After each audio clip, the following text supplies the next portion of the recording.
Pascal. You are now rocking with that dude Pascal. We be going wild, Haitian in the building, so original. Got the haters catching feelings. Get your hands up to the ceiling and keep them held high, cause St. Louis isn't ready. Forget about it, goodbye. Hold on, we just saying hi. Five somebody, rise up. Weekdays, catch us live, somebody. Let's go. Good morning, good afternoon, and good evening, everybody. Welcome to the Pascal Show. Hope you guys all doing well out there. Hope this show finds you in good spirits, as it should, because another day above the dirt is always a blessing. Let's not forget that, y'all. It is always a blessing. But I appreciate you guys finding this show, and going through this with me, because there has been a lot of updates. There have been a lot of things that have happened since last night. We had a very late show last night. To be completely honest, it was a very, very, very, very, very late show that went on into the very early morning hours, if that makes any sense, technically. But still, very, very devastating situation that happened last night at the Reagan National Airport. And we have a little bit of updates. Of course, we are getting all our information from multiple news sites. Of course, there have been some press conferences overnight. While we are all resting our weary little heads, there have been a few things that have been confirmed. Of course, we're now hearing that Trump is to speak here soon. And of course, there are just more and more details that are still trickling out as we get through this. So do me a favor. And of course, there's going to be more information that trickles out throughout the day, of course, as well. But please do me a favor before we get into everything. Hit that like button down below. Crush it. Do what it do. Don't forget to hit that reaction button if you're watching on other platforms. If you are watching on those other platforms, excuse me, guys, I'm still waking up myself. All right. But if you are watching on other platforms like Facebook, X/Twitter, Instagram, TikTok, Rumble, please make sure you hit that follow button. All right. Hit that subscribe button here. Go to my secondary channel, The Pascal Show Clips. That'll be greatly appreciated. Subscribe, please and thank you. Hit that join button down below. Become a member. Check out my Patreon. Check out my locals. And of course, do not forget to check out PascalMerch.com. You can find stuff like this on my store right now as we speak. All right, guys, we got to get into this. As some of you guys may not know, and of course, if you don't know, then, you must have been asleep. You must have went to bed very early last night. But last night in D.C., there was a regional jet that collided with a Black Hawk helicopter. Yes, this is not a joke. This is not some crazy prank. This is not a hoax. This actually happened. There was actual footage of this whole thing going down, devastating footage that has been playing on repeat everywhere. And I'm sure we're going to be seeing it here in just a little bit. But there has been a lot of new updates revolving around this particular situation. So we're going to get into a lot of it right now. We're going to go over to Fox News. And like I said, we're getting a lot of information from a lot of different news sources. So just ride with us, ride with me. Please, please, guys, Trump is to speak here. President Trump is going to be speaking here in a little bit. He did have a statement. We're going to circle back and look at that statement as well before all of this as well. But I still want to show you guys this here from Fox. They have been giving some updates and all that. And I do want to play that really quick for you guys. So let's take a listen to this right now. Helicopter originated out of as it was heading over to Washington, D.C. to that area. We're going to bring you that news conference in full as it does get underway. For now, let's pop up the audio and listen in as that team coverage does begin. A lot of questions that are still to be answered. For family members, they, as far as we know, and we'll check back in with Mel to confirm this in just a bit, are still holding at the airport itself. So a lot of folks rushed over there last night. The collision happened just before 9 o'clock last night. And obviously a lot of family members, a lot of people had been waiting. This plane was low enough. It was close enough to landing that, your cell phone comes back on again when you're on the plane. And a lot of people on board the plane had already texted their loved ones and said, hey, we're going to be landing in just a second, so come get us.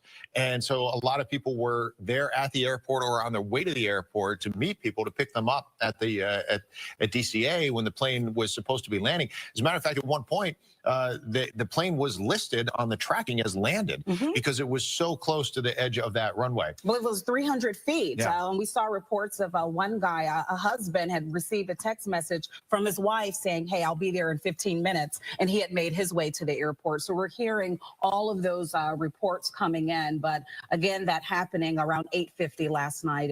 Of course. Now, again, this happened in the, I guess in the, last night. They were on their way, on their descent. They're on their way to land. And then all of a sudden, out of nowhere, they say that there was an altitude change. Like maybe the plane kind of hit this random pocket where there was a little bit of a dip in their descent.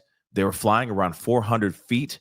Okay. They were flying at 400 feet, going about 140 miles per hour. And then, of course, out of nowhere, there is this Black Hawk that just comes out of nowhere and is flying perpendicular to the plane, and they just meet midair. It's still, I'm still trying to understand what the hell actually happened here and why it all went down this way. But there is more information. And last night, before I ended the show, I said there was a rumor. There was a rumor that was being said out here, but that I did not know whether or not it was true or not. So I wasn't going to be spreading misinformation. I'm not going to spread rumors like the people out here constantly saying that four survivors were actually pulled out of the water. They have not found any survivors so far. But like I said, rumors have been spreading like wildfire with all kinds of misinformation. And that's why I'm like, we're listening to every single outlet we can think of, and we're getting the information first before we go out and start speaking out, getting messy out here. Now, one of the things that was being said was that there was a figure skating team on the plane. Now we do have confirmation of that as well.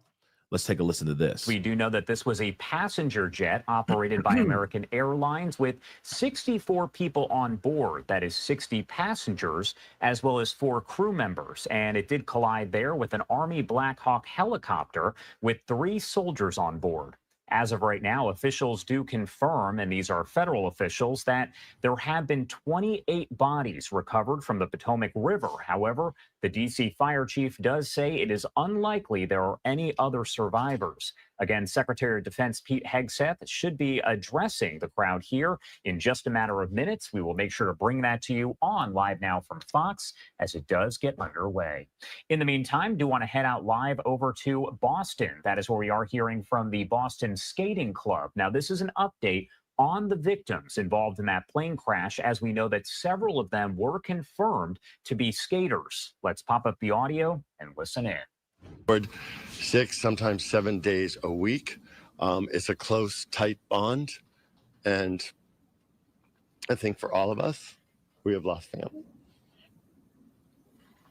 We sent here at this club 18 skaters to Wichita to compete at the U.S. Championships, and 12 skaters were at the National Development Camp.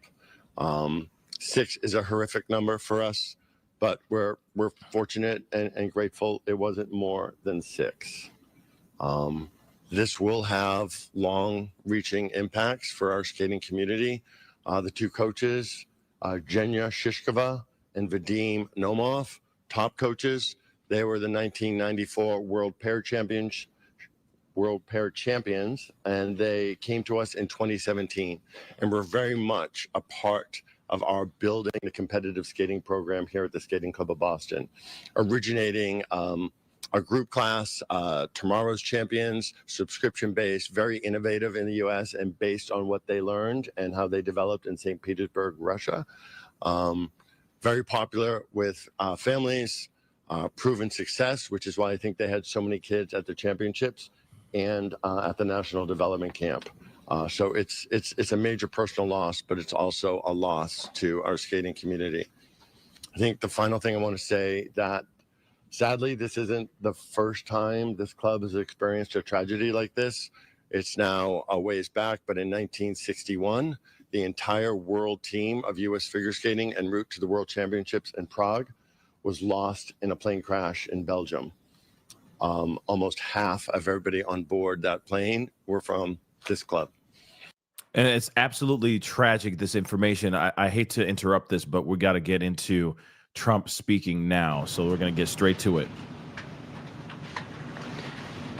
Thank you very much.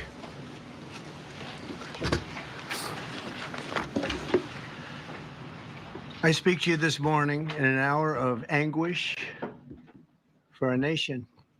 Just before 9 p.m. last night, an American Airlines regional jet carrying 60 passengers and 4 crew collided with an Army Black Hawk helicopter carrying 3 military service members over the Potomac River in Washington, D.C., while on final approach to Reagan National Airport. Both aircraft crashed instantly and were immediately submerged into the icy waters of the Potomac. Real tragedy. The massive search and rescue mission was underway throughout the night, leveraging every asset at our disposal. And I have to say, the local, state, federal, military, including the United States Coast Guard in particular, they've done a phenomenal job. So quick, so fast. It was mobilized immediately. The work has now shifted to a recovery mission. Sadly, there are no survivors. This was a dark and excruciating night in our nation's capital and in our nation's history, and a tragedy of terrible proportions. As one nation, we grieve for every precious soul that has been taken from us so suddenly. And we are a country of really, we are in mourning.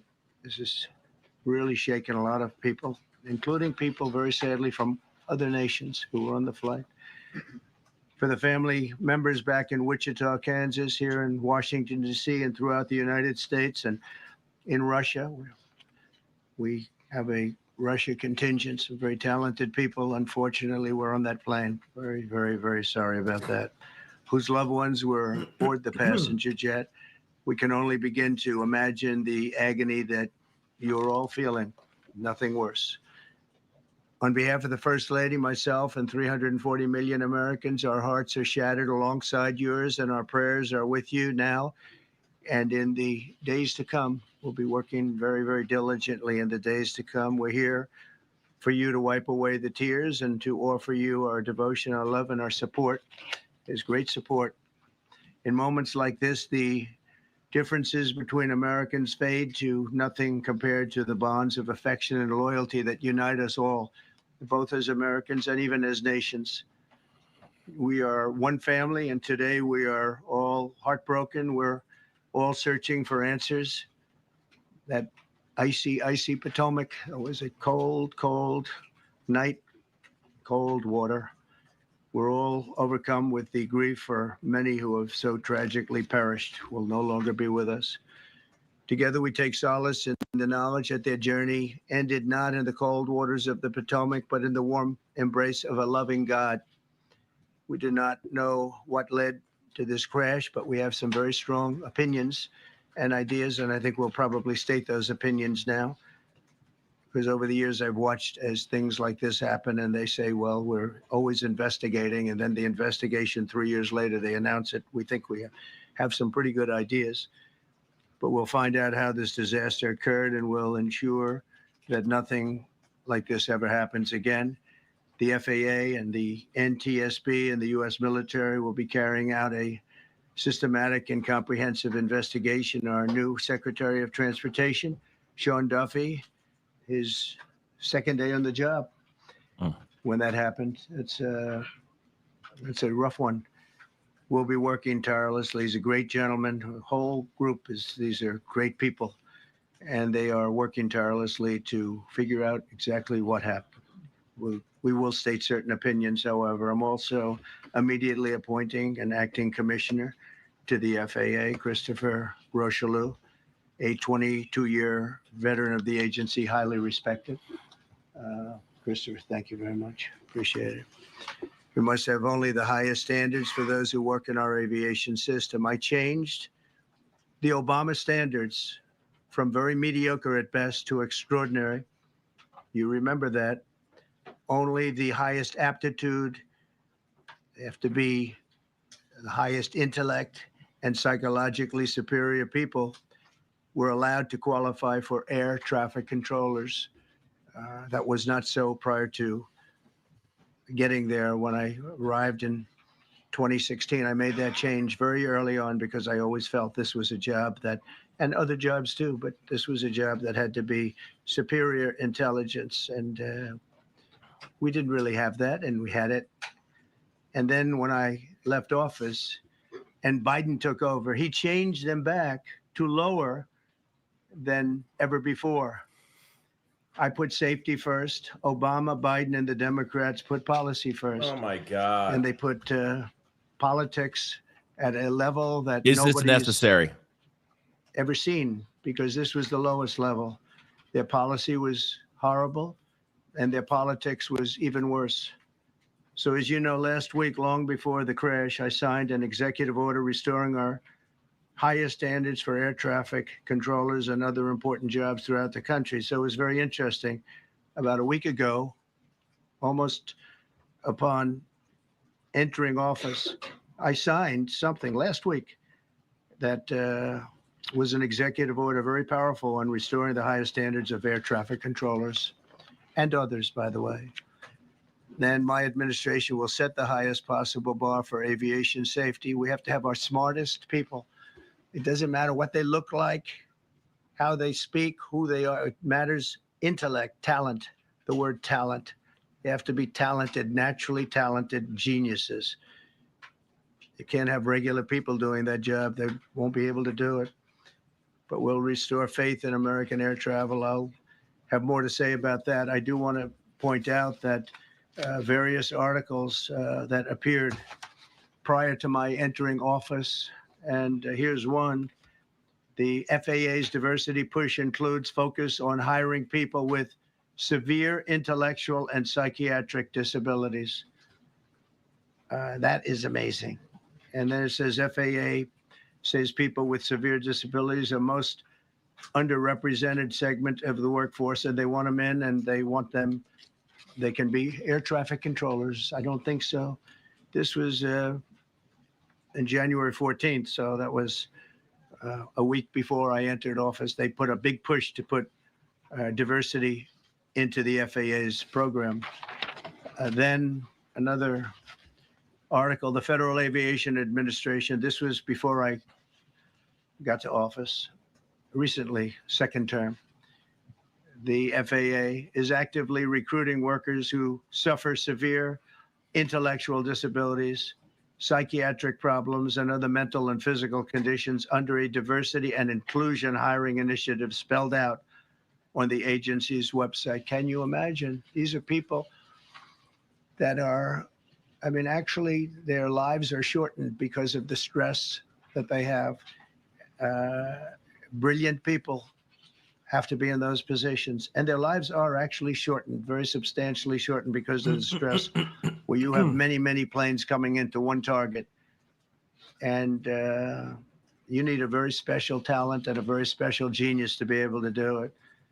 Targeted disabilities are those disabilities that the federal government, as a matter of policy, has identified for special emphasis in recruitment and hiring. The FAA's website states they include hearing, vision, missing extremities, partial paralysis, complete paralysis, epilepsy, severe intellectual disability, psychiatric disability, and dwarfism all qualify for the position of a controller of airplanes pouring into our country, pouring into a little spot, a little dot on the map, a little runway. The initiative is part of the FAA's diversity and inclusion hiring plan. Think of that. The initiative is part of the FAA's diversity and inclusion hiring plan, which says diversity is integral to achieving FAA's mission of ensuring safe and efficient travel. I don't think so. I think it's just the opposite. The What FAA is going on here? website shows that the agency's guidance on diversity hiring were last updated on March 23rd of 22. They wanted to make it even more so. And then I came in And I assume maybe this is the reason. What the hell is FAA, going on here, guys? which is overseen by Secretary Pete Buttigieg, a real winner. That guy's a real winner. Do you know how badly everything's run since he's run this Department of Transportation? He's a disaster. He was a disaster as a mayor. He ran his... Are they muting him? Did they just mute him? I swear to God, I didn't mute him. See that? Did they mute him? And he's run it right into the ground with his diversity. Wow, that was random. So I had to say that it's terrible. Then it's a group within the FAA, another story, What is determined this? that the workforce was too white, that they had concerted efforts to get the administration to change that and to change it immediately. This was in the Obama administration just prior to my getting there. And we took care of African Americans, Hispanic Americans. We took care of everybody at levels that nobody's ever seen before. It's one of the reasons I won. But they actually came out with a directive too white. And we want the people that are competent. But now we mourn and we pray and would like to ask all Americans to join me in a moment of silence as we ask God to watch over those who have lost their lives and bring Finally, back to comfort to main the loved topic. ones. And I just want to say God bless everyone in this room. This has been a terrible, very short period of time. We'll get to the bottom of it. So we all saw the same thing. We've seen it many times. I've had the honor of hearing tapes. Tapes are scary, very scary tapes. You had a airliner coming in, American Airlines. He was doing everything right. He was on track. He was the same track as everybody else. They came in. It's probably the same track as they've had for 25 years or more. He's coming in the path.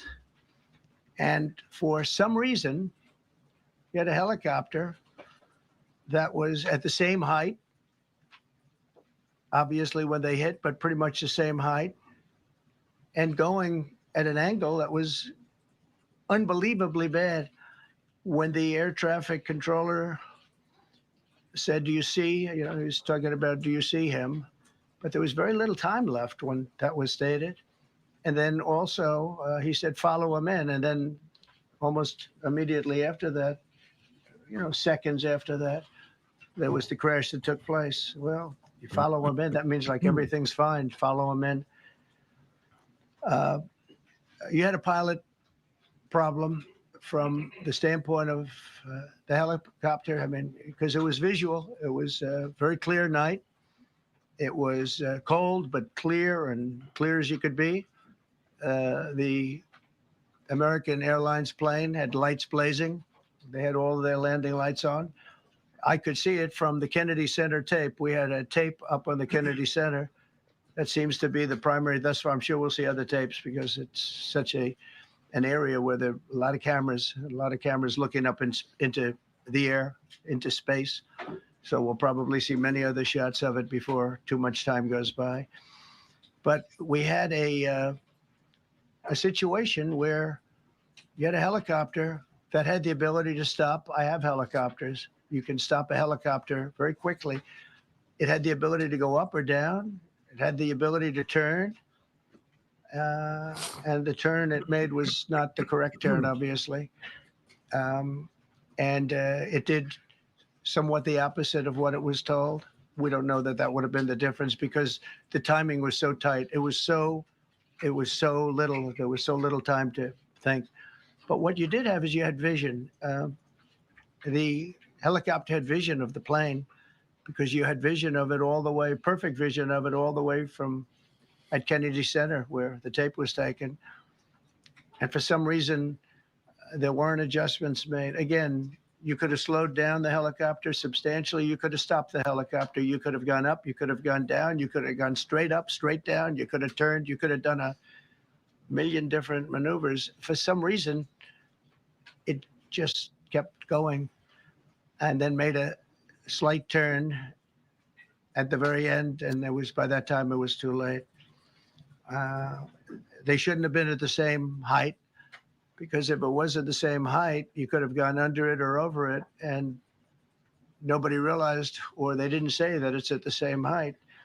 At the same height, still wouldn't have been great, but you would have missed it by quite a bit. Could have been 1,000 feet higher. It could have been 200 feet lower, but it was exactly at the same height, and somebody should have been able to point that out. So all of this is going to be studied, but it just seems to me, from a couple of words that I like to use, the words common sense, some really bad things happened, and some things happened that shouldn't have happened. So you had a helicopter going in an identical direction. You had a helicopter that was at the exact same height as somebody going in essentially the opposite direction. You had a plane that was following a track, which is a track that every other plane followed. And I don't imagine, I know I've heard today that they might have been following the preceding plane, which was pretty close, but not that close, the preceding plane. But you wouldn't have even been able to see that because of the direction that the helicopter was coming in at. So you had a confluence of bad decisions that were made. And you have people that lost their lives, violently lost their lives. We're going to take a few questions. I'd like to ask our new Secretary of Transportation to say a few words. Sean Duffy, great gentleman, just started. It's not your fault, and I know you agree with me very strongly on intellect and even psychological well-being of the air traffic control. It's such an important position, and I think I can't emphasize stronger. I changed it when I first ran in 2016. I changed it. We had the highest standard that you could have, and then they changed it back. That was Biden, to a standard I read it to you. That was from one of your papers. One of the people in this room actually wrote that. And then I changed it back a few days ago. And unfortunately, that was, we'll see. We don't know that necessarily it's even the controller's fault. But one thing we do know, there was a lot of vision, and people should have been able to see that, at what point do you stop? At what point do you say, wow, that plane's getting a little bit close? So this is a tragedy that should not have happened. Please, Sean. Thank you, Mr. President. And I would just note the president's leadership has been remarkable during this crisis. We've had a whole of government response, local, state, federal. And when you see that kind of cooperation, it begins with the leadership in this body. So thank you for that, Mr. President. You make our jobs a lot easier. You made an important point that when we deal with safety, we can only accept the best and the brightest in positions of safety that impact the lives of our loved ones, our family members. And I think you make a really important point on that, Mr. President. That is the motto of your presidency, the best and the brightest, the most intelligent coming into these spaces. I want to take a moment and extend my condolences to the families of the loved ones.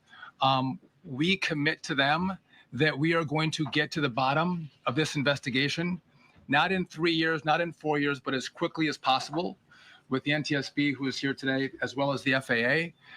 What happened yesterday shouldn't have happened. It should not have happened. And when Americans take off in airplanes, they should expect to land at their destination. That didn't happen yesterday. That's not acceptable. And so we will not accept excuses. We will not accept passing the buck. We are going to take responsibility at the Department of Transportation and the FAA to make sure we have the reforms that have been dictated by President Trump in place to make sure that these mistakes do not happen again. And again, I want to thank you for your leadership, Mr. President, and I appreciate the confidence you placed in me. Thank you. Pete, would you like to say something? Well, thank you, Mr. President.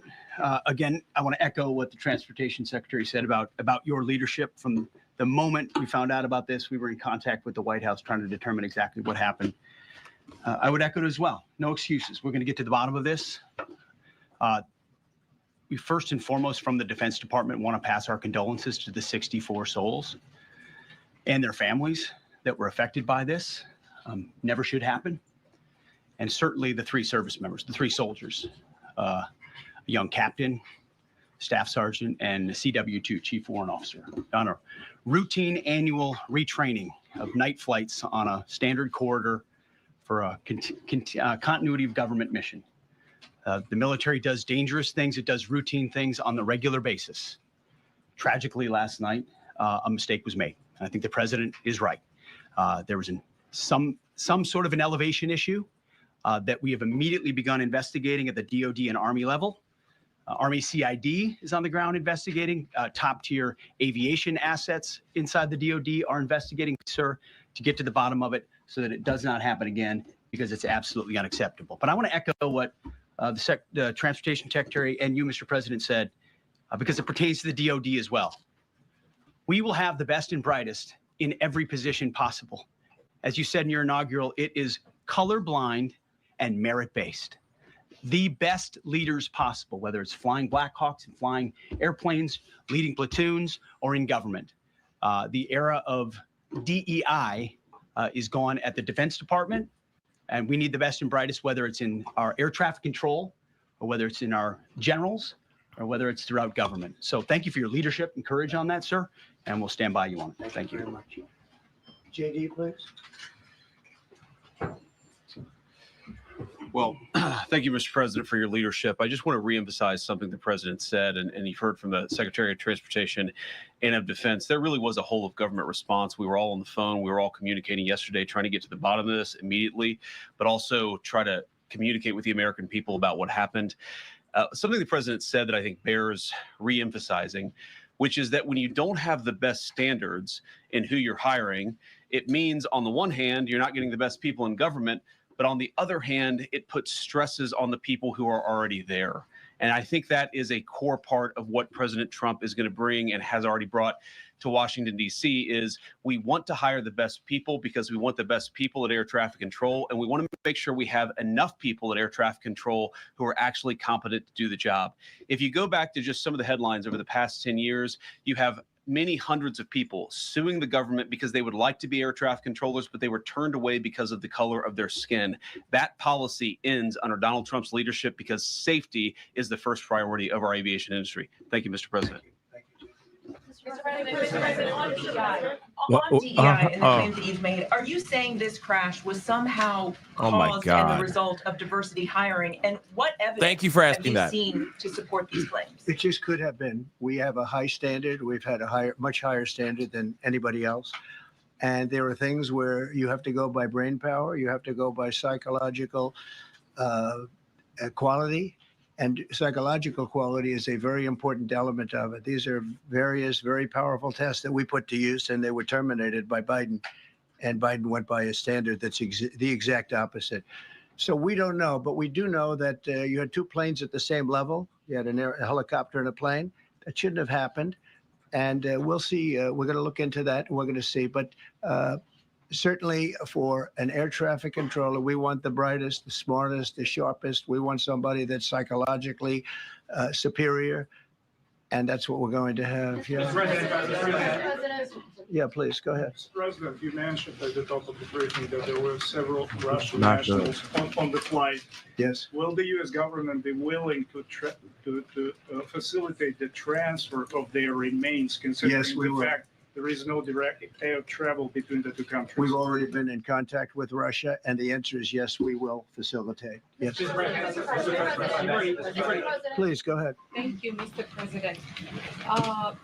The situation in the Democratic Republic of the Congo is getting worse, even though President John Lorenzo has been mediating the conflict between Rwanda and the Democratic Republic of the Congo because he wants to bring peace and stability. The situation is really bad right now. I want to hear from Mr. President if you have any plan in the future to bring peace in the Democratic Republic of the Congo. You're asking me a question about Rwanda, and it is a very serious problem. I agree, but I don't think it's appropriate right now to talk about it, but it is a very serious problem. We don't even yet know the names of the 67 people who were killed, and you are blaming Democrats and DEI policies and air traffic control and seemingly the member of the U.S. military who was flying that Black Hawk helicopter. Don't you think you're getting ahead of the investigation right now? No, I don't think so at all. I don't think with the names of the people, you mean the names of the people that are on the plane. You think that's going to make a difference? Does it comfort their families? They to hear are you a blaming group of DEI people that have policies? lost their lives. If you want a list of the names, we can give you that. We'll be giving that very soon. We're in coordination with American Airlines. We're in coordination very strongly, obviously, with the military. But I think that's not a very smart question. But are you I'm blaming, surprised coming from you. Are you blaming Wow. Thank you. Thank you, President Trump. Thank you for being here. Based on your analysis so far, do you have a sense of who is at fault? If it was the plane, the helicopter, air traffic control, and can you assure people that it is safe to fly in and out of D.C.? Well, I've given you the analysis, and the analysis was it was based on vision. You had a lot of people that saw what was happening. You had some people that knew what was happening. There was some warnings, but the warnings were given very, very late. Those warnings were given very late. It was almost as they were given. A few seconds later, there was the crash. It should have been brought up earlier. But the people in the helicopter should have seen where they were going. I can't imagine people with 20/20 vision not seeing, what's happening up there. Again, they shouldn't have been at the same height. You're going in reverse directions or sideways directions. Obviously, you want to be at different heights. I see it all the time when I'm flying. You have planes going in the opposite. They're always lower. We're higher. So if somehow there's a screw up, there's not going to be a tragedy. It'll be close, but there's never going to be a tragedy if you're at a different elevation.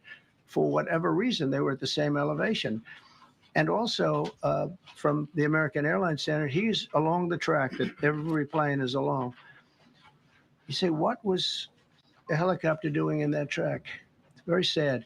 But visually, somebody should have been able to see and taken that helicopter out of play, and they should have been at a different height. Thank you, sir. You mentioned the Russians that were on board that plane. What other nationalities were on board that passenger? There were a couple of others. We're going to be announcing it in about an hour. We have some very specific information. We're calling the countries. We've spoken to most of them, but there were some other countries represented. Mr. President, have you spoken to President Putin? I have not, no. Mr. President, not about this. on your executive order, you've already issued an executive order. You say will restore aviation safety. Right. This crash happened after that. Was the executive order successful, and what more needs to change to keep people safe? Well, we issued it 3 days ago, and we're in the process of making those changes. This is something that should have been done a long time ago. Actually, my original order should have never been changed, and I think maybe you wouldn't have had this problem. Maybe. Yeah, please. Go ahead. Yes, thank you. We see like everyday life that very often those diversity hires cause sometimes issues, as you just mentioned. So what plan do you have? Are we going to see some fire? Are you going to fire some of those diversity hire in the federal government? What's plan do you have? I would say the answer is yes. If we find that people aren't mentally competent, you see the language. The language is put out by them. And if you see that, I'm not going to bore you by reading it again, but these are not people that should be doing this particular job. They'd be very good for certain jobs, but not people that should be doing this particular job. Mr. President, you have today blamed the diversity elements, but then told us that you weren't sure that the controllers made any mistake. We then said perhaps the helicopter pilots were the ones who made the mistake. It's all under investigation. I understand that. That's why I'm trying to figure out how you can come to the conclusion right now that diversity had something to do with this crash. Because I have common sense, okay? And unfortunately, a lot of people don't. We want brilliant people doing this. This is a major chess game at the highest level. When you have 60 planes coming in during a short period of time, and they're all coming in different directions, and you're dealing with very high-level computer work and very complex computers. And one of the other things I will tell you is that the systems that were built, I was going to rebuild the entire system, and then we had an election that didn't turn out the way it should have. But they didn't build the systems properly. They spent a lot of money renovating a system, spending much more money than they would have spent if they bought a new system for air traffic controllers, meaning the computerized systems. There are certain companies that do a very good job. They didn't use those companies. They used companies that should not have been doing it. No, I think it's very important to understand that for some jobs, and not only this, but air traffic controllers, they have to be at the highest level of genius. Okay. I want to ask you about the ice skaters in a moment because the U.S. Ice Skating Committee was affected. But first, if I can, the cited FAA text that you read is real. But the implication that this policy is new or that it stems from efforts that began under President Biden or the Transportation Secretary Pete Buttigieg is demonstrably false. It's been on the FAA's website. That, you? No, it's on the website, the FAA's website. It was there in 2013. It was there for the entirety. What I read. It was there for the entirety of your administration too. So my question is, why didn't you change the policy during your first administration? I did change it. I changed the Obama policy, and we had a very good policy. And then Biden came in and he changed it. And then when I came in 3 days ago, I signed a new order, bringing it to the highest level of intelligence. Okay. It was on the website. Please. Quiet. Welcome back. I'm sorry. You mentioned that a vision was He's back. Probably the problem that was at issue in this crash.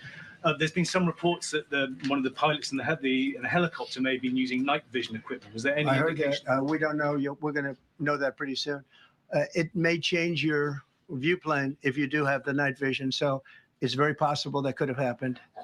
That would be maybe a reason why you wouldn't actually see as well as on a clear night. You can see sometimes better without it. I have a couple of more. Mr. President, is it helpful to have your Secretary of Transportation confirmed, and does this intensify your interest in getting other nominees confirmed quickly?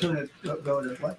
Is it helpful to have your Secretary of Transportation confirmed, and does this intensify your interest in getting other nominees confirmed quickly as well? Well, sure. We want fast confirmations. And the Democrats, as you know, are doing everything they can to delay them. They've taken too long. We're struggling to get very good people that everybody knows are going to be confirmed, but we're struggling to get them out faster. We want them out faster. It's a good question, actually.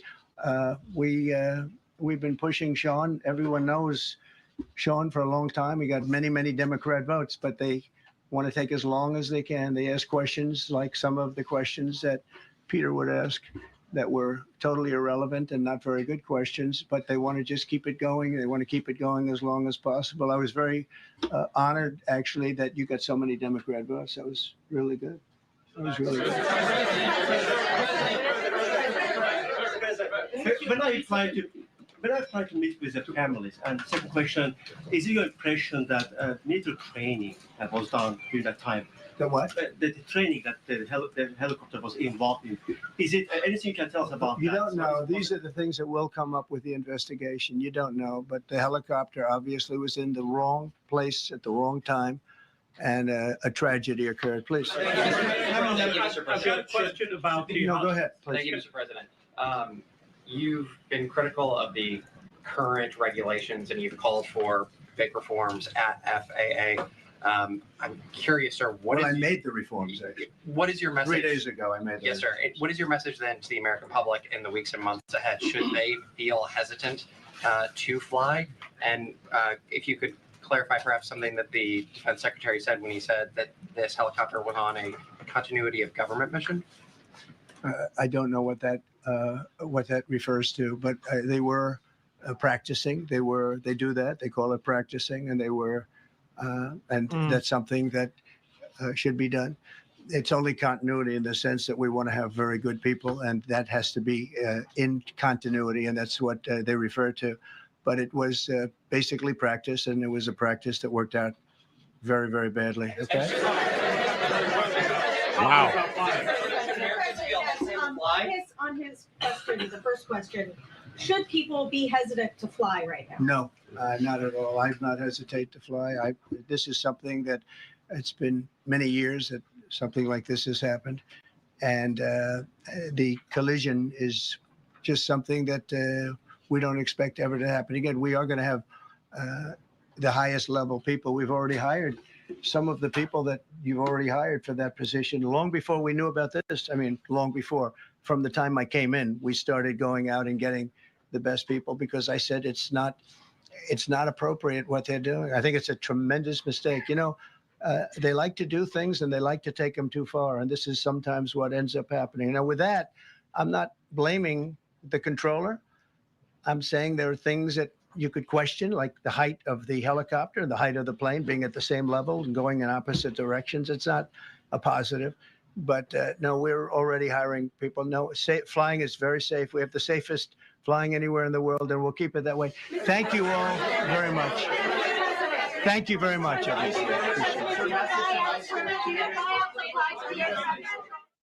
And with that, the briefing with President Trump alongside Secretary of Transportation Sean Duffy, Secretary of Defense Pete Hegseth, and Vice President J.D. Vance now concluding talking about the deadly D.C. mid-air plane collision. You're taking a live look right here at the Potomac River where investigation efforts are underway in terms of what caused this plane collision, and also efforts continue to recover the bodies of the victims. We were hearing from President Trump saying that all are believed to have perished. There were 60 passengers on board the American Airlines jet alongside 4 crew members and 3 on board the Black Hawk Army helicopter. The helicopter colliding with the American Airlines jet as it was descending onto the runway last night at Reagan International Airport. This is a live look at the Potomac River, and in the middle remains some of the debris from the collision as efforts continue at this hour. We were hearing from President Trump saying that the FAA, the NTSB, and the military are all now investigating what led to the collision. President Trump pointing to a number of possibilities, saying it just doesn't make sense as to why the helicopter was at the same altitude as the jet and why there wasn't better communication, saying that at least from his vantage point from where he was, the cameras captured the collision, and he was questioning, because of the vision of those on board the helicopter, why they weren't able to actually see in real time that they were too close. He did mention that DEI policies could have played a part, particularly when it comes to psychological standards. He also questioned the communication with the air traffic controllers, and also why those on board the helicopter did not actually see the airplane. So a number of possibilities that President Trump was pointing to. He also mentioned in this briefing that he has immediately appointed Chris Rocheleau as acting commissioner to the FAA. Rocheleau, a 22-year veteran of the agency, to helm the FAA's part in this investigation, as it is still a very fluid breaking news situation, still very unclear as to what led to that collision. We do know that the investigation is underway as the FAA, the NTSB, and military now investigating what led to the collision. You are taking a live look at the Potomac River as efforts continue to recover the bodies of the victims of this plane collision. The American Airlines jet taking off from Kansas City last night, descending into Reagan International Airport in Arlington, Virginia, when that mid-air collision occurred. And this is a very cold January day. The temperature, the weather impeding some of the efforts right here, as the Potomac actually partially froze last week. The water itself is incredibly cold. And because this did happen in darkness, that also attributed to the challenges of the rescue efforts now turning to recovery efforts, as all on board, both the plane as well as the helicopter, are believed to have perished. Listen, again, all of this is an absolute tragedy. One thing that I thought was interesting, though, too, is there was no moment of silence. 0 moment of silence for any of the victims or anything of that sort. when he made his statement, right? When he had his press conference, which is really sad because I feel like he was very focused on his own agenda and what he was trying to say, and his points, that he didn't even have that moment of silence. So we're going to do that right now. We're going to have a little bit of a moment of silence for all that have all the families, for the victims, etc. All right. So we are going to take a moment of silence.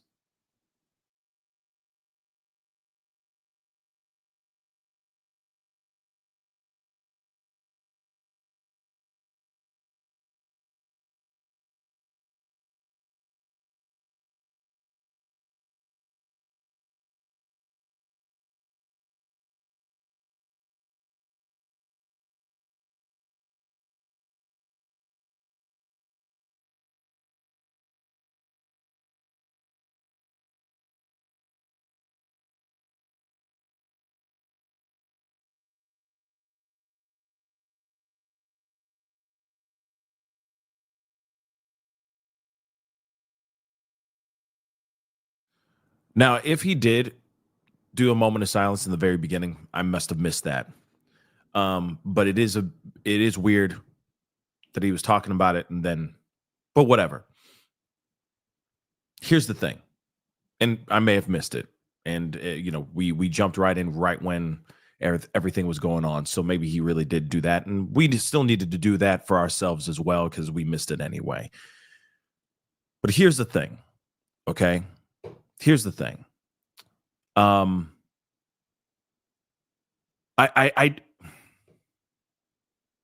all right. Thank you guys. I get it. I get it. Thank you. I get it. Okay. He did the moment of silence. Right when we jumped in, he was jumping right into the conversation. So I must have missed it. Okay. So I appreciate the correction. We still had our own because I feel like we should in regards to this whole thing. 64 people on a plane, 3 other people in a helicopter, 67 people in total have lost their lives so far. They have not found any survivors at all whatsoever. It's, of course, a tragedy. We are hearing more and more information about the victims of the plane. We haven't heard anything about the victims of the actual Black Hawk. And hopefully we're going to be finding some things out about that very, very soon. No matter what, this thing is so sad. But I have to say this, okay? Because at least I have a one small, decent bone in my body. I just don't feel like this is the place to be throwing in political agenda. I'm sorry. When you have a tragedy like this is the moment to say what you know about what happened, talk about it, give people their condolences, give the families and the victims your condolences. Tell people the facts of what you know so far. Say, yes, we're going to figure this thing out and we're going to be better. We're going to be better. We're going to come back stronger. We're going to understand what was wrong here and we're going to fix things. This is not the time to throw out your own political agendas. It's not. It's not. And I mean, regardless, okay, with all due respect, like I said, to any person that's out here that is a supporter of Trump or not a supporter of Trump, if this was any other president, would we react the same way? I'm going to say yes. I'm sorry. You're going to say yes. Period. Because you're going to sit there and go, wait a second, why would he use this opportunity to start sitting there and blaming things that he has no proof on? Even one of the reporters even said that too. Even the reporter was like, are you getting ahead of the investigation? He's like, no, I'm not getting ahead of the investigation. It's like, wait a second. You are blaming things that you have no proof on. Talking about dwarfism and what? Going after Pete Buttigieg. And some of y'all thought I muted him. I didn't mute nothing. Someone in the chat said he cursed. Maybe he cursed. I don't know what he did, but he said something that muted, where Fox News muted him. That wasn't me. I'm going to let him talk, because I know that I have people on both sides of the political spectrum that care about this situation, that want to hear every single word that comes out of his mouth. So I'm not going to mute him. Fox News muted him. And you also got to remember, he's also on national TV. And if he's cursing, you know what I mean? They're going to mute him. So again, regardless of what you think, where you stand politically, we are all here for one thing and one thing only: finding out what actually happened here. Like I said, this is not the time to bring up Obama. Like, what does this have anything to do with Obama? Then he also talked about he said, well, what I was going to do this, but then, what happened, the last run, I got to be careful on what I say on that too, right? No muting on another platform. That's what's up. I'm going to have to pull this up and I'll show this to you guys, because there was no muting. I did not mute nothing. It just got cut out, which is crazy. Okay. I will play that part again, or try to find that part again, just so you can see proof positive that was not my doing. I will put my hands up like this, and you will see it just muted. It was not me. But I think that was very interesting that instead of it being about the victims, it turned into political agenda. And it was like, oh yeah, I was gonna do things, but then the last run against Biden, it didn't work out. So the things that I was gonna do and stitch everything up, I didn't get to do last time. So now I'm doing it now. So again, like I said, okay, it's very, very weird. All right, and I think bad timing. Okay, bad timing. Could have had that conversation in a whole other press conference, in my personal opinion. I just feel like it was very tone deaf. Then on top of that, JD Vance goes up and he says the quiet part out loud, y'all. He says it. He's like, so in other words, if you didn't understand what President Trump was saying, he was saying such and such. Just so you know, verbatim. I'm going to be his translator. Like Key and Peele's Obama's translator, right? JD Vance became Trump's translator. He's like, see, now what happened was, this is what he's trying to say, people. I thank you, and go Trump. And then he just walks off. I'm like, damn, okay. He had to triple down, or he had to double down real quick on what he said. Like I said, here it is. Doesn't matter where you stand politically. Personally, when it comes to this situation, I don't care, and it shouldn't matter. We should all agree on, we're here to hear about this. We're here to find out what happened to this situation, and we're trying to get down to the nitty-gritty of what happened, how could this be prevented and not have this happen ever again? Because again, this is scary stuff. This is very scary stuff. And you can't sit there and just say, oh, it's because of one particular political agenda that fits so perfectly in my political agenda. Oh, it all has to do with DEI. Are you sure about that? You're 110% sure about all of that? We just found out about this last night. You mean by this morning you already knew everything? No, but here's the thing, though. Hold on. Where did that go? That just disappeared. Truth Dragon. He's saying this on many channels. This is a international broadcast. He's going live on millions of channels.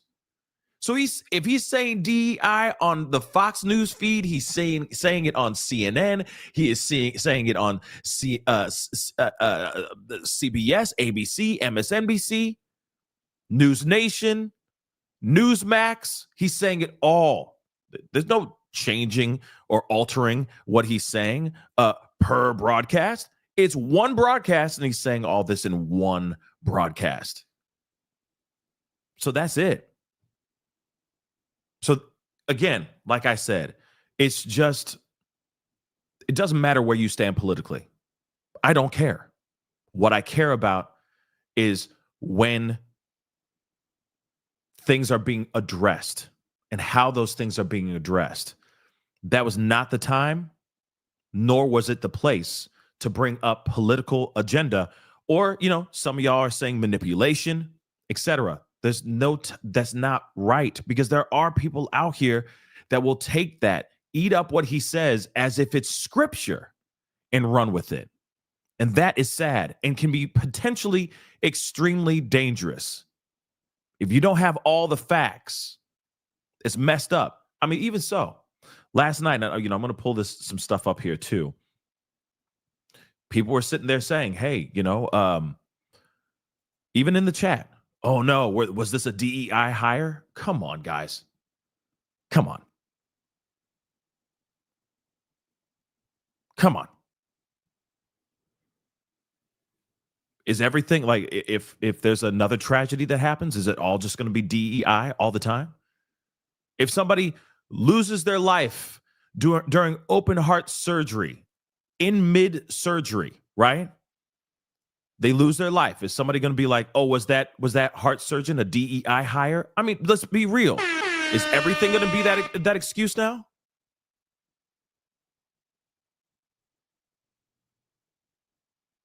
I want a divorce. Oh, you must have been a DEI hire. I'm just saying, it's getting ridiculous, guys.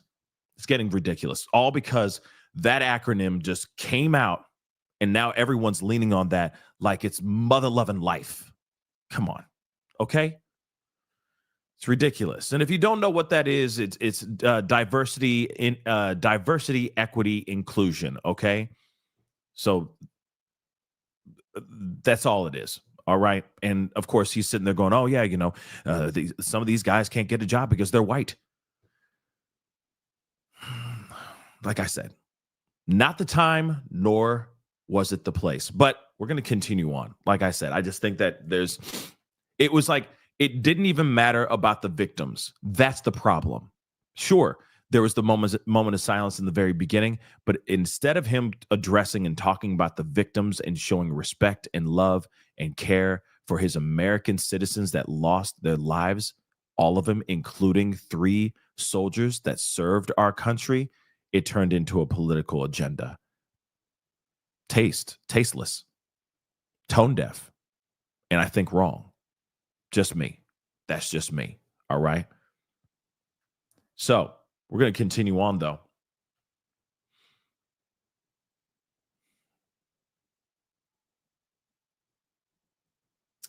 We're going to continue on. Let's see.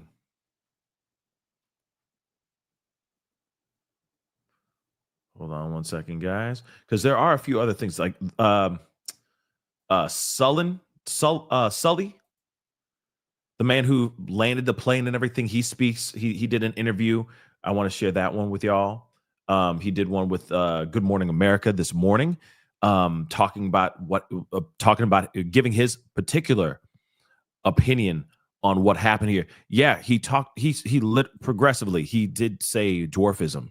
And then of course he didn't only talk about dwarfism. He talked about mental health. He talked about a whole slew of different things, and basically saying like the people are not the people that were hired are not. We need talently brilliant people in these jobs and all that. And I'm like, who's to say that these people are not all this? What he's describing, talently genius people, right? Who's to say that they aren't geniuses as well? So I'm like, what are you trying to get at here? This is, like I said, off. And I don't agree. I didn't agree with what he said. That's wrong. And then again, it's like, because of Obama, you know what I mean? Because of Biden. And it's like, wait, it's like you had a term in between those 2 men, those 2 presidents. You know that, right? So why is it all? And then it turned into the Democrats done mucked everything up. What was mucked up? All because of DEI? Come on. And then throwing Pete Buttigieg in there. And I mean, like I said, it's not the time nor the place. Real talk, okay? That political stuff could have been put to the side for the time being and addressed at another time. Real talk. This should have been about the families, should have been about the victims, period. And giving us any more information about the crash. But he didn't really give us much information. Like I said, one of the reporters asked a very good question, which is, are you getting ahead of the investigation? These things that you're saying, are you getting ahead of the investigation? He's like, no, I'm not doing that. But he was kind of saying a lot of things that we have not heard anything yet about. Like, could the person that was in air traffic control or air traffic controller, could that person be a little person? Is that what he's alluding to? Could that person that was in air traffic control in the tower, was that person, I don't know, have schizophrenia or bipolar disorder? I mean, like I said, what is it? Say the information then. Yeah. I mean, like I said, he's back. He's back, y'all. Homeboy back in full effect, okay? Trump is back in full effect. He's like, yeah, and I can't believe you asked that such a question like that, especially coming from you. Next, it's like, damn, okay, he's back, baby. He's back. But let's take a look at this interview here, all right? And of course, what say you guys? Do you think what he said was, off, wrong, tone deaf? Wrong place, wrong time? Or do you think like, no, he should say everything and blah, I agree with him? You know what I mean? Just a thought. But let's play this interview here real quick. Is the former airline pilot, well known for being at the controls for the miracle landing on the Hudson River. Sully Sullenberger, who is also the former ambassador of the U.S. to the International Civil Aviation Organization. Ambassador, thank you for joining us this morning. I always enjoy seeing you, but I wish this time it was under different circumstances. I know that you have been following, you've been hearing the reports. Can you just give us your perspective on what you believe happened? We don't know yet. The investigation may take a year, but the NTSB investigators will find the probable cause and the contributing factors. We will learn from it, and we will do what we always do after an accident, learn from it and improve our system, change for the better. What seems apparent from the air traffic control communications is that the airplanes were able to see each other, at least one was able to see the other, and the air traffic controller was able to relieve himself of the requirement to have him separate the airplanes, and the pilots would have to separate from each other visually by identifying the other aircraft and staying a safe distance away. And obviously at some point, separation was tragically lost. It was, and given your decades of flying experience, folks are just scratching their head and they're saying, Sully, how could something like this happen? How could it happen? Well, we have to realize how many things have to go right every day for us to have this now ultra safe transportation industry. We have in this country, 10,000 flights a day, 10.2 million flights a year, and we operate them all safely. But it's hard. It's hard to have the diligence and the dedication to adhere to best practices on every minute of every hour of every day, every week, every month, every year for a decades-long aviation career. That's what's required. And any lapse could potentially be fatal, even though we have a lot of safety layers in there. If all the dominoes line up in the wrong way, we can have, on rare occasions, a catastrophic event. And it's important to know that given enough time, given enough flights, given enough flight hours, eventually whatever can happen will happen unless we work very hard to prevent every incident from turning into an accident. Again, I agree with what as they would in the movie, they would call him, or, you know, his nickname is Sully, right? I do agree with what he's saying, what Tom Hanks is saying here. Tom Hanks played Sully in the movie Sully, just so you guys know. But anyway, I do agree, you know, that there's certain things that are set in motion that should have happened. Apparently, those things did not happen. Obviously, those things did not happen. Here's the thing, though. There are some things that I do agree with what Trump said. Oh my gosh, Pascal agrees?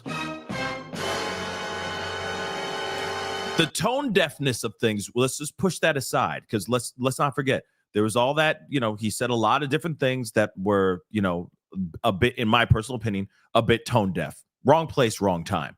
But there were some things that he did say that I do agree on, which is he was talking about height, altitude, etc. He's like, it just doesn't make any sense. No one, not one pilot saw the other plane or the helicopter. They didn't see each other's vehicles at all. They didn't see each other's aircrafts at all. That doesn't make any sense. And he's got a point there. It doesn't make sense. Like I said to you guys before, he made a statement here. And of course, he made a statement during the press conference. But I have to say, I agree with him. It makes no sense. Okay? So he says the airplane was on a perfect and routine line of approach to the airport. The helicopter was going straight at the airplane for an extended period of time. It is a clear night. The lights on the plane were blazing. Why didn't the helicopter go up or down or turn? Why didn't the control tower tell the helicopter what to do instead of asking if they saw the plane?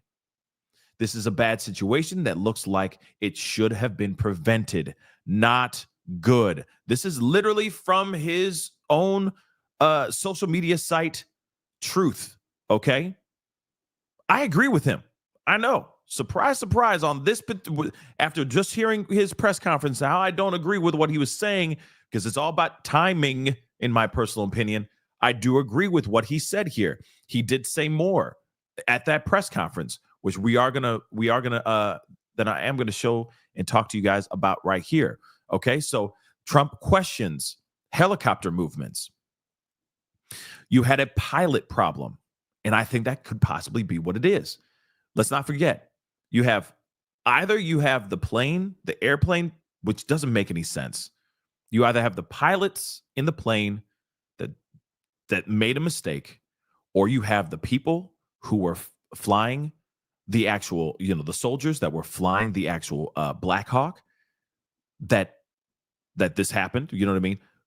That they messed up, or mental health, or God only knows. Something's off here. Okay. But he says here, and this is from the press conference, just so you know. Okay. He said you had a pilot problem. So during his remarks, President Donald Trump questioned the movements of the Black Hawk helicopter before it crashed into the American Eagle jet. All right. So he says, you had a pilot problem from the standpoint of the helicopter. I mean, because it was visual. It was very clear. It was a very clear night. It was cold, but clear, and clear as you could be. This is what he said.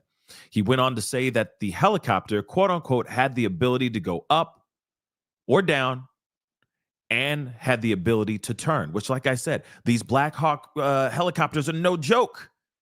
Okay. As, Trump might say, very, very powerful helicopters. Some of the best in the world, right? They can do different things, right? I agree with that. We even talked about that last night. Doesn't make any sense.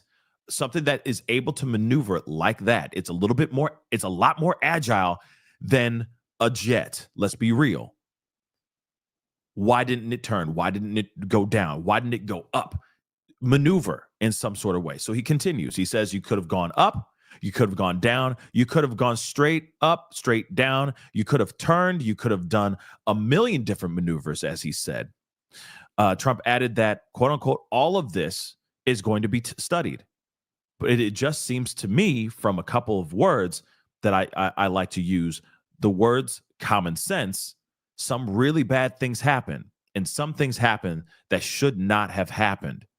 When taking questions later on, Trump seemed to backtrack and say, I'm not blaming the controller. Okay. But why throw out the DEI stuff? But then why put out the DEI stuff? Hold up. I'm going to share this with y'all so you guys can see this. Hold on. But why go out there and say it's the DEI stuff if you're going to go, but I'm not blaming the controller. So then what is it? Then what is it? I want you guys to see this. So I'm pulling this up so you guys can see this with me. We're going through this together. All right. But again, he's sitting there going right here, just so you know where we're at. All right. He says, they say when taking questions later on, he seemed to backtrack and say, no, I'm not blaming the controller. I'm saying there are things that you could question, like the height of the helicopter, the height of the plane being at the same level, going in in opposite directions. The president said before ending the press conference, which again, this part I agree, right? I agree on that. It doesn't make sense. You got two aircrafts going on the same level in the perpendicular from each other to each other. I'm sorry, and all of a sudden they just meet in the middle. It doesn't make sense. Then also at the same time, it's like, hey, they're having air traffic controls having a conversation with the helicopter as well, basically saying, hey, do you see the plane? And I feel like it's like, hey, you need to go avert, turn left, go down, something like that. I don't know the commands of air traffic control, but I feel like it would be like, move, man, maneuver that mother lover, move your ish now, plane to your left, right? So I agree on this. Something like this doesn't make sense. Why wouldn't they say, hey, man, plane to your left, right? Heads up, 9 o'clock. You see what I'm saying? Plane at 9 o'clock. But that didn't happen. So it's weird. They say, do you see the plane? And then all of a sudden, hey, there's a and then it's a wrap after that, right? Tragedy has already happened. So this seems a little bit weird, right? So I am kind of curious about that. Even so, having the conversation with the plane itself too. Like I said, I don't know how all that stuff works, okay? I'm just asking the questions that I think any person, any layman is going to ask, okay? Like, hey, why couldn't they talk to the plane? Maybe tell the plane to go up. You know what I mean? Or, hey, circle back, turn around now. But at the same time, plane takes a lot to turn. A helicopter can, boom, move. It's a lot more agile. It's a lot more maneuverable than an actual jet or plane. So I'm wondering about that too, right? So I agree with him on that. Seems a bit odd. But now, Vince, Duffy, and Hegseth say plane crash was unacceptable, which I agree. And of course, they repeat Trump's DEI attacks. So Vice President J.D. Vance, Transportation Secretary Sean Duffy, and Secretary of Defense Pete Hegseth added to Trump's criticisms of DEI, saying, quote unquote, we can only have the best and the brightest. We want to hire the best people because we want the best at air traffic control. And we want to make sure we have enough people at air traffic control who are actually competent to do the job. Again, what are they alluding to? You're telling me that the people that are there are not properly vetted, or not competent to do their job? Accidents do happen, even with the best and brightest. I'm just being real. If you go, and he continues, this is where he says the quiet part out loud. Well, which Trump did say it in a certain way, but he just kind of doubled down and said it all over again. You see what I'm saying? but he said he really did say it. You know, he was the translator. So he says, if you go back to some of the headlines over the past 10 years, you have many hundreds of people suing the government because they would like to be air traffic controllers, but they were turned away because of the color of their skin. This is what Vice President Vance said, okay, without providing evidence of claim. He didn't provide any evidence of claim. He just said, hey, there have been over the past 10 years. By the way, I'm just letting you know, over the past 10 years, who was also president during those past 10 years. It wasn't just Biden. It wasn't even just Obama.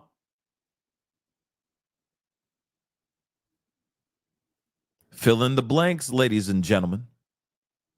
See what I'm saying? So it just doesn't make any sense. You have hundreds of people suing the government because they would like to be air traffic controllers, but they were turned away because of the color of their skin. They're saying over the past 10 years. Trump was also in office within these 10 years. I'm just letting you guys know. And of course, they're sitting here saying, they're not talking about, oh, I was fired because I was black, or I didn't get the job because I was Asian or of Indian descent or something of that sort. No, they're not talking about that. They're talking about something else.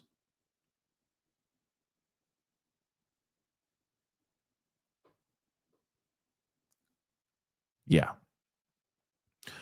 Hegseth said the federal agencies should only, quote unquote, have the best and brightest in every position possible. As you said in your inaugural, it is colorblind and merit-based.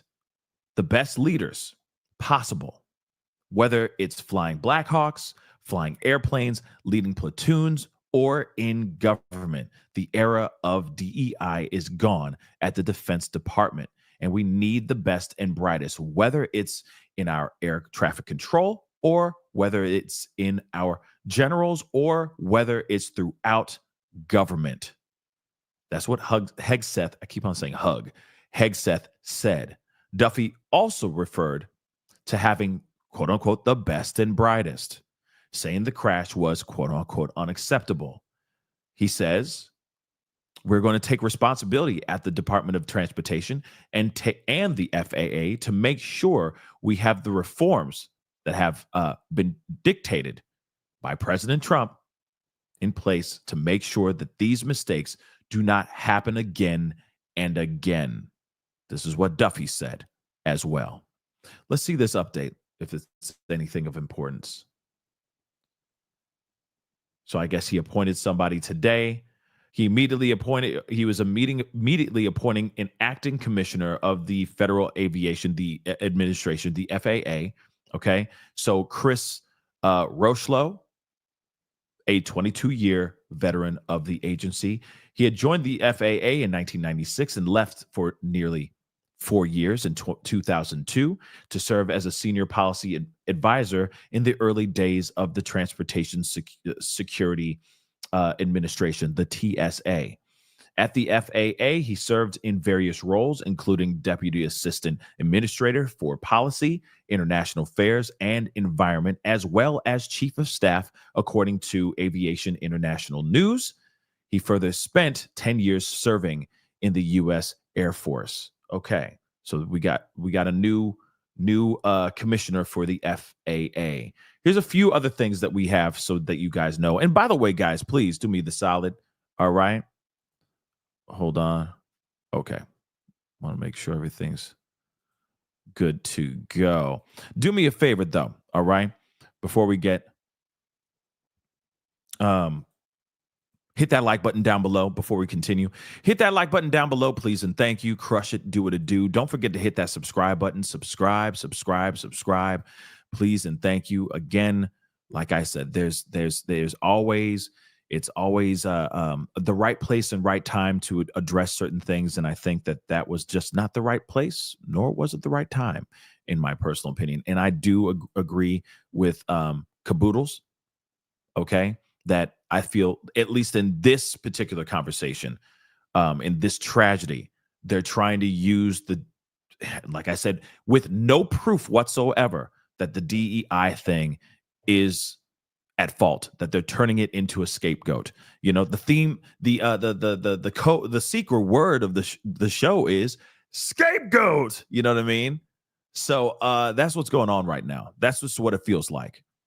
We're going to use this and we're going to lean on that. And like I said, tone deaf, just a bit. So original jet collided midair with a helicopter near Reagan Washington National Airport.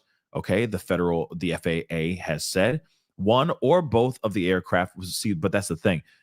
They say now, and so they need to update this too, that both aircraft were in the Potomac as well, according to a source, right? So both, they said that the helicopter was upside down in 3 feet of water or something of that sort, which is not good, okay?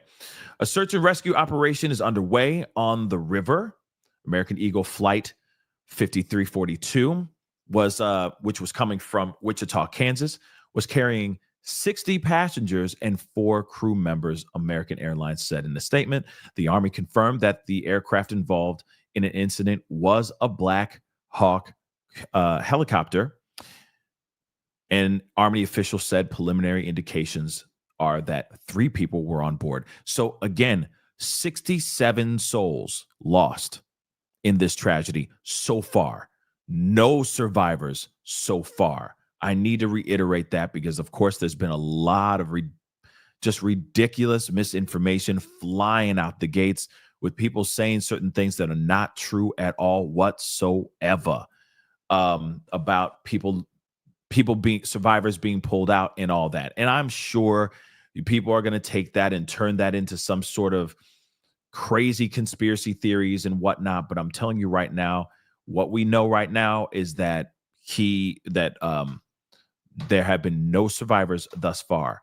Now, of course, the Defense Secretary Hegseth did make a statement online. And I want to share that too with you guys as well, because this is before the press conference and seeing him at that press conference. But he did make a post on his social media about this whole tragedy before. So let's take a look. But I also wanted to give an update on the tragedy that happened last night here in Washington, D.C., and provide a little bit more information as we are actively working to investigate and understand what occurred and why. At about 8:48 last night, a UH-60 assigned to the U.S. Army Aviation Brigade in the Military District of Washington, Fort Belvoir, Virginia, collided tragically with a civilian airliner. The unit involved, the Army unit involved with Bravo Company 12th Aviation Battalion at Fort Belvoir.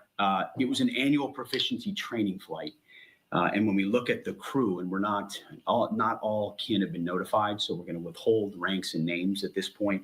We do know on our side who was involved. It was a fairly experienced crew, and that was doing a required annual night evaluation. Hold on. I want you to hear that piece of information right there, because that's important. On our side who was involved. It was a fairly experienced crew. And that was doing a required annual night evaluation. They did have night vision goggles. Night vision goggles, fairly experienced crew that were in the helicopter. That's very important. So again, if you're talking about fairly experienced, but then you go up at the podium and you're bringing up something completely different up, that's something I'm kind of curious about. I'm just saying, like I said, make it make sense. But he said fairly experienced, and on top of that, they had night vision goggles. Fairly experienced soldiers, pilots in the helicopter. One of the most powerful helicopters that we have out here. A Black Hawk helicopter, extremely maneuverable type of aircraft with night vision goggles on a clear night.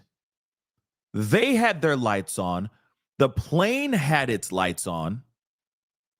They were communicating with whoever, with air traffic control or their base of some sort. So it's not like this thing was just going rogue. So it wasn't a novice. This wasn't somebody who just was learning how to fly at this particular moment. Okay? Fairly experienced. Night vision goggles. Even so, just so you know, even Trump said this in his address. He's like, this is interesting. Make it make sense.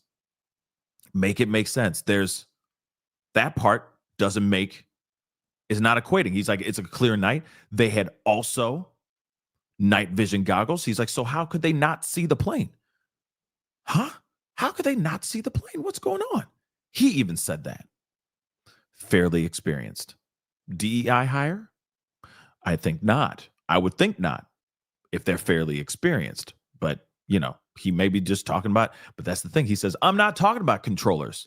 So then what exactly is he talking about? That's the part that's frustrating and sad about this whole thing. But you heard it from Hegseth himself, the head of the DOD, saying right there, fairly experienced, fairly vetted pilots in that helicopter. Let's continue on with night vision goggles. The 12th Aviation Battalion, as of now, is granted a 48-hour operational pause on contingency missions as what happened is reviewed. And a senior-level aviation team, an investigative team from our Aviation Safety Center, was deployed last night and already is in Washington, D.C. to investigate what's going on. We anticipate that the investigation will quickly be able to determine whether the aircraft was in the corridor and at the right altitude at the time of the incident. As I mentioned, next of kin notifications are ongoing. It's a tragedy, a horrible loss of life for those 64 souls on that civilian airliner, and of course, the 3 soldiers in that Black Hawk. They're in our prayers, their families, and their communities. As people are notified, I can't imagine. And I know it's gone from a rescue mission to a recovery mission, and we're with all the first responders that are moving actively too. So at the Defense Department, our thoughts and prayers go out. We are actively investigating to find out what happened and why. And as we get updates, you will have them. God bless.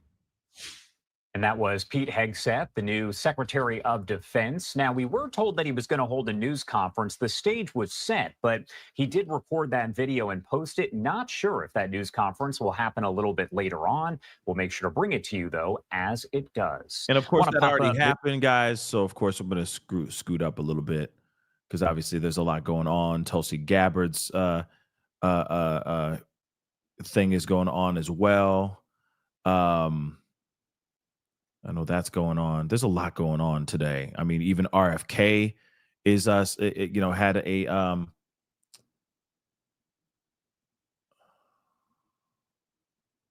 mean, like he's got something going on as well today. There's a lot going on.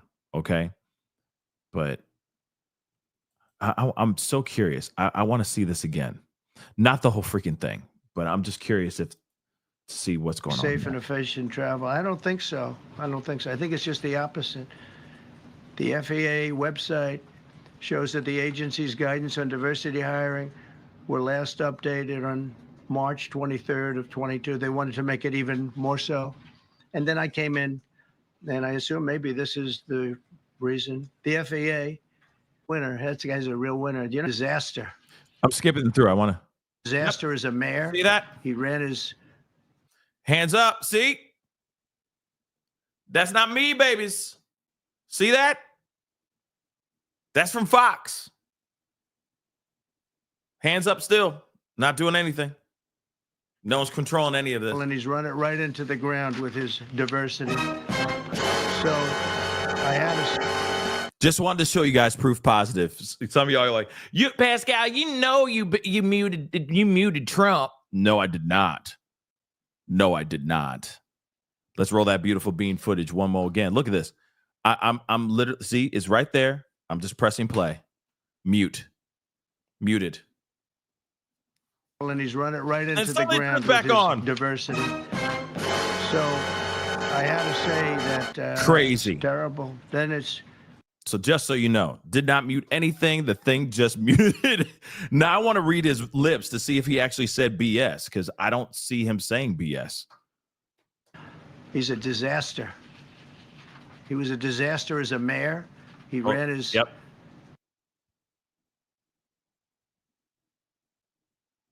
There it is. He does say BS. It's right there. He does say BS. That's crazy. Magic. And he's run it right into the Turn ground back with on his again. diversity. So I had to say that it's terrible. Yep. He said BS. That's why he got muted. Just so you guys know. Fox News does not take kindly to BS. Get it? All right. Let's continue on, though. Let us continue on. Board the flight. Let's see if there's any more info pop and lock and dropping out here in these streets. Again, crazy stuff, guys. But before we go into all of that, I see there's some super chats, so I'm going to grab these here really quick. Dom S, thank you so much for the love. I appreciate it. I don't always agree with our president, but he deserves no blame in this. I mean, he didn't fly the planes. He didn't fly the plane. He didn't fly the helicopter. So he's not at any blame for that. Like I said, and I agree on that part. But as far as him trying to point blame on other things that fit his agenda, I don't think that was the right time, nor was it the right place. Just my thoughts. Okay. But it is what it is. He's gonna use that microphone and use that podium to the best of his own agenda, right? What he's trying to get out there. But it is what it is, right? Moving on. S Dubs, thank you so much. Based on his common sense. Yeah. Based on his own common sense. It's not facts that he's giving. It's just based on his own common sense. But like I said, if there was another president in office that you say you are a supporter of Trump, right? If there was another president that said what he said during this time, would it suffice? Would it still, for those who are going like, oh no, he didn't do no wrong and saying what he needed to say? I'm just saying, put those words that came out of his mouth into a president that you didn't like. Would it still be okay? Just think about it. Think about it for a second. Moving on, Nikki, thank you so much for the love. Here's some coffee money from me, Pascal. Thank you so much. I appreciate it. Thank you so much. All right. Oh, okay. Thank you, Dom S. I'm sorry, man. I'm sorry. My bad. Okay. Thank you so much for that clarification. And it wouldn't even be wrong if you still agreed with what Trump said. You know what I mean? Everyone has their entitled. You all are entitled to your own opinions. Real talk.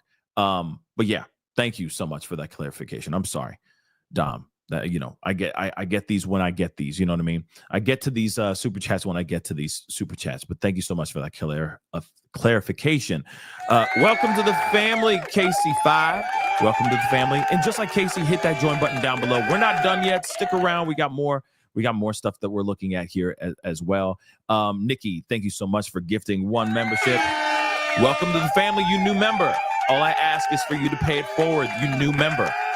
Nikki just gave you some positivity, so pay it forward. Open the door for somebody. It can be very, very simple. Tell somebody they look nice today, all that stuff, without getting in trouble. You know what I'm saying, all right? We live in some crazy times that you can't even say, oh yeah, love your shoes, or you look, I love that dress. Suddenly it turns into something deadly. So, just be kind to somebody today. All right. And hopefully they're able to pay it forward as well, because we need a lot more positivity and a lot more love in the world. Moving on. Grateful. Thank you so much for the love. Is he anti-diversity and anti-discussion of diversity, or anti-discussion of diversity? I feel like that's the vibe that's happening right now. I don't know. I feel like that's something that needs to be discussed with some big time reporter. He needs to sit across from somebody and break that down. I think that's one thing, because now people are trying to I think a lot of us are trying to understand like what the hell is going on and why why suddenly the hyper focus, right, on the DEI approach. What is exactly his agenda on that? Why is he doing that? What's he trying to say here? I get that he's trying to eradicate the woke agenda. I get that. Fully, I get that. Like, just because whether or not I agree with it or not, I can understand, I can comprehend what he's trying to do. But of course, him clarifying things would be absolutely helpful. I will say that. I will say that. Rachel, thank you so much. Prayers for the families and those who perished. Absolutely. Absolutely. And thank you so much for that super chat. Okay. But yeah, that is a question. You know what I mean? He's had 4 years of chilling, right? He's had 4 years to chill and think about what he wants to do with these 4 years. If he was to win, he's like, okay, when I win, I'm about to do this. And even so, he might be like, hey, when I win, I'm about to quadruple down on things that I didn't get to do in my last term. So now I know how the machine works. Now I know how the game is played. So now I'm going to play this game. And so maybe that's what it is too, right? So again, questions that we all have, right? But the fact that he is basically throwing and blaming DEI is something else. Something else. Like I said, don't people say like, don't give me more questions, give me answers? And that's not what he gave us. That's exactly what he did. He did not give us that. He gave us more questions, or he said, it's all because of this. It's all because of these damn woke programs that this whole thing happened. We're going to blame it on that. And it's like, are you sure? Are you sure? So then why don't you come to us with solutions here? And of course he said, we're redoing this, we're doing that. Sure, he did talk about that, but I'm talking about solutions for this tragedy and what they're going to do as far as protecting people and for those who are now terrified to fly. Let's not forget that. Shoot, I don't like flying. And now even more, I'm like, damn. This sets a new reality in our faces. But we got more, guys. Hold on. We're looking. Oh, wow. Buttigieg did respond to what Trump said. We got to look at this. Oh, as the world turns. And crew, a fairly young, was from the leadership. In that sense, for do have helicopters and you avoid them. You need to know that unit. His to be air traffic guided and responding to President Buttigieg saying to these allegations from President Trump. Yeah, he's directly responding to President Trump, suggesting and attacking his predecessors under the Biden and Obama administrations for hiring people that he said were unqualified to be air traffic controllers. So this is Buttigieg's statement. He is the former Department of Transportation head. He said, quote, despicable. As families grieve, Trump should be leading, not lying. We put safety first, drove down close calls, grew air traffic control, and had 0 commercial airline crash fatalities out of millions of flights on our watch. President Trump now oversees the military and the FAA. One of his first acts was to fire and suspend some of the key personnel who helped keep our skies safe. Time for the president to show actual leadership and explain what he will do to prevent this from happening again. There it is. I mean, he's basically, not echoing everything I'm thinking, but that's for sure a good point. Okay. One of the first, let's see. And I want to read it myself too. He says, this is Pete Buttigieg responding to this because, yeah, he just goes in on Buttigieg, right? So despicable as families grieve, Trump should be leading, not lying. That's quite a statement to say that Trump is lying. Okay, put safety first, drove down close calls, grew air traffic control, and had 0 commercial airline crash fatalities out of millions of flights on our watch. Man.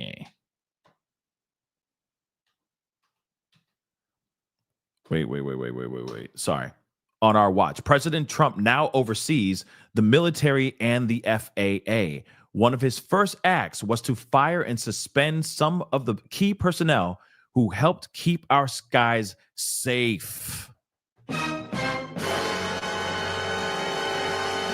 Time for the president to show actual leadership and explain what he will do to prevent this from happening. So now you got shots fired made by Pete Buttigieg, okay? Here's the other thing, too. One of his first acts, as soon as Trump, this is what Buttigieg is saying right now, okay? This is what he's claiming on Trump, that as soon as Trump walked into office, he started firing everybody. We already know about that. He started changing things. He was cutting things out. And you heard him in his inauguration speech. He said, no more woke agenda. It is time to put the woke agenda to bed. We are burying it. It is dead, right? And everyone was like clapping and all that stuff, right? So the first thing he did when he walked in, he signed a whole gangload of orders. And that also meant firing a buttload of people. So that is accurate. That is true. Now, I don't know about the key personnel who helped keep our skies safe, but if that is true, that's very interesting. We also got to remember, someone just became the commissioner for the FAA just I think like today. But you also got to remember, Trump been in office for what 10 days? It's been 10 days. But it's been 10 days. It's only been 10 days. So of course, he's trying to get comfortable. There's a lot of adjustments going on, all right, etc., right? But at the same time, boom, crazy. Then he says, time for the president to show actual leadership and explain what he will do to prevent this from happening. That's the thing, too. I agree on that. I agree with what Pete Buttigieg is saying there. That's what the address should have been. Talk about the tragedy and talk about we're doing this, this, and this, instead of spending 30 minutes going after DEI and using it as a scapegoat and saying this is the reason why 67 souls lost their lives.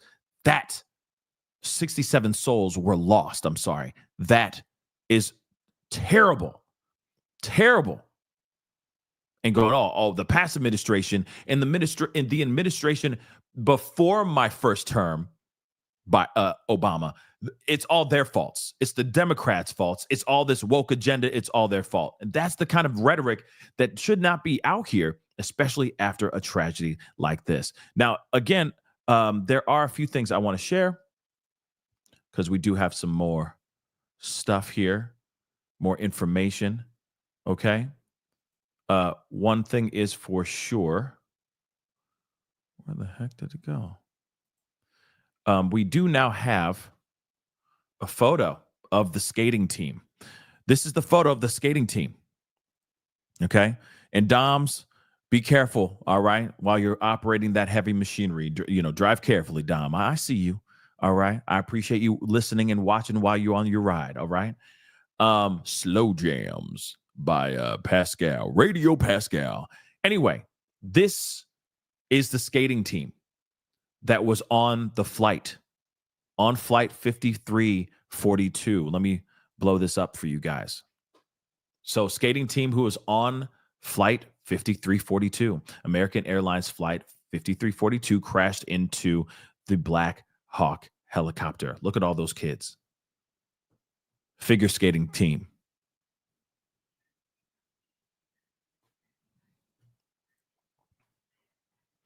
It's very sad, guys. Very sad.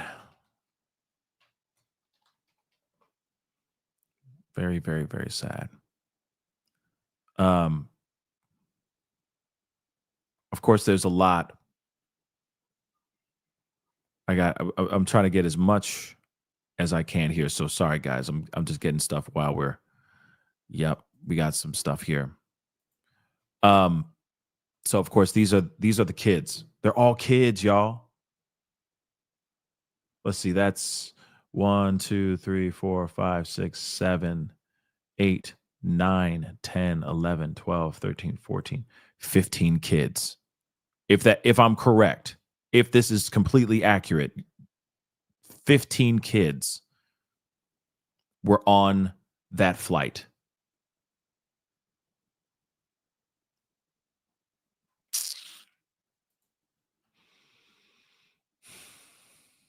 It's terrible. We got some more stuff. We got some more info about the skating club. The skating club of Boston mourns 6 community members. So 6, I guess 6 of them lost their lives in there. So maybe not all of them were on that plane. Maybe that's just a photo with including 6 of the victims. But we're gonna get more information here. Let's take a listen. The skating club of Boston is mourning those 6 victims who were coming home from a skating camp in Kansas. WBZ's Laura Hafley continues our team coverage live in Norwood at the skate club. Laura? Yeah, it's quiet here right now at the Skating Club of Boston. The atmosphere just full of heartbreak, again, at a typically busy ice skating rink. Of course, skaters and their families still have a lot of unanswered questions, but for now, the focus is on mourning. We were informed of a pretty horrific tragedy. 6 members of the Skating Club of Boston died when American Airlines Flight 5342 collided with the Black Hawk helicopter over the Potomac River. It's a close, tight bond, and I think for all of us, we have lost family. The group was returning from the U.S. Figure Skating Championships and Development Camp in Kansas. Teen skaters Spencer Lane and Gina Hahn, known for their talent and leadership, died alongside their mothers, Jin Hahn and Christine Lane. That's teenagers, talented figure skaters losing their lives. It's a horrendous situation, guys. Horrendous. Spencer. And again, let me repeat this. The photo has, I don't know if all of those kids, they're saying 6 right now. Okay, 6 were on that plane. So 6 of those kids were in that photo of the 16. Okay, just so you know. All right. In the best way possible, was a crazy kid, highly talented, like incredibly talented. Gina, just a wonderful kid, wonderful parents, great athlete, great competitor, loved by all. 2 esteemed club coaches, married couple Jenya Shishkova and Vadim Naumov, 1994 world champions, were also killed. They trained in St. Petersburg, Russia, before moving to Norwood, Massachusetts to train young skaters. When you lose coaches like this, you lose the future of the sport. Their son Max, a talented skater, had returned home days earlier after he competed. It was the last time he'd see his parents. Both of his parents were with him while he was competing. It's well known. Mom was always too nervous to watch him skate. For fellow skaters, the loss is devastating. I just broke down. Just to hear the news in the morning was absolutely heartbreaking. I think all this is terrible, guys. This is like I said, I know I've been saying it a million times over, but I'm just praying for everybody. I'm praying for all the victims because this is scary. This is just scary. Knowing that it's going to impact a community of skaters. This tragedy echoes 1961, when 18 club members died in a plane crash en route to the World Championships in Prague. Once again, the community is left wondering how to move forward. This will have long-reaching impacts for our skating community. Absolutely. I mean, I think it goes without saying that this is going to, obviously a lot of people are going to be deeply affected by this situation. We got more, though, some more information here. Speaking on some of the so far what they have, some more information that they have so far. So the pilot and first officer of the doomed jet in DC plane crash are revealed as Jonathan Campos and Samuel Lilly. So the pilots of the American Eagle jet in the midair crash horror over Washington, D.C. are Captain Jonathan Campos, he was 34, and First Officer Samuel Lilly. And this is what they can reveal right now. And both flight attendants who were on that tragic flight have been revealed as Ian Epstein, and Denasia Elder. Newly engaged Lilly, 29, was the captain with the first officer. Lilly was 29, was months away from being promoted to captain in a career that he adored. His father, Timothy, told them in an exclusive interview. Doomed Flight 5342 from Wichita, Kansas, carrying 60 passengers, collided in a massive fireball with a Army Black Hawk helicopter 400 feet above the Potomac River as it was approaching Reagan National Airport just before 9 p.m. Wednesday. And in a further terrible twist to the tragedy, Lilly Sr. revealed he himself, a former Army Black Hawk pilot, had flown in the exact same area where the disaster happened. Samuel was in the prime of his life. He was engaged to a beautiful, wonderful woman, and we were all excited about her joining the family. Timothy, a former Army warrant officer who is now a private jet pilot as well, was at Teterboro Airport, New Jersey, when the crash happened, and is now in Washington. But he initially had no idea his beloved son was one of the pilots who perished in the tragedy. I saw the crash on the news. I didn't think there was any way it was my son, he said. But then I watched long enough to figure out it was my son's airline, and then I kind of know his schedule. So this is one of the pilots. This is Jonathan Campos. This is Samuel Lilly.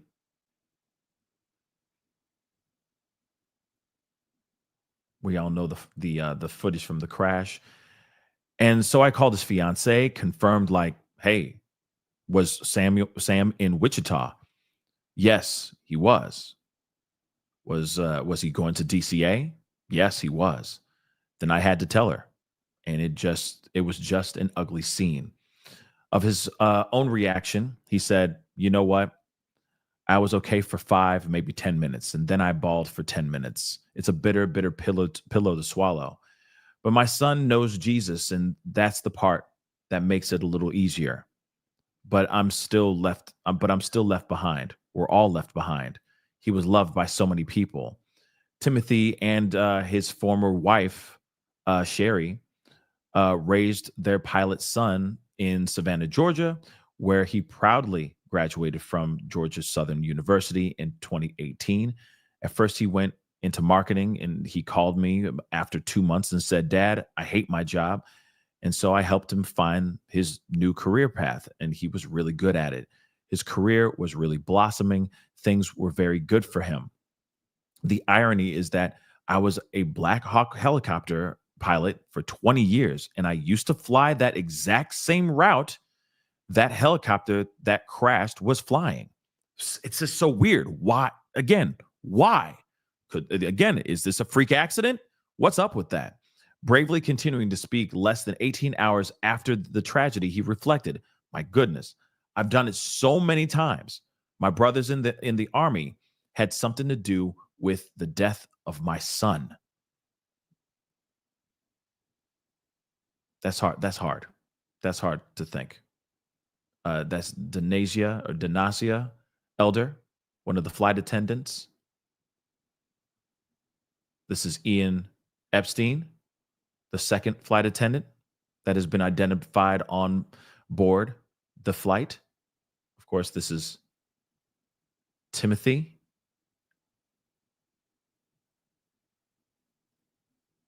Crazy, guys.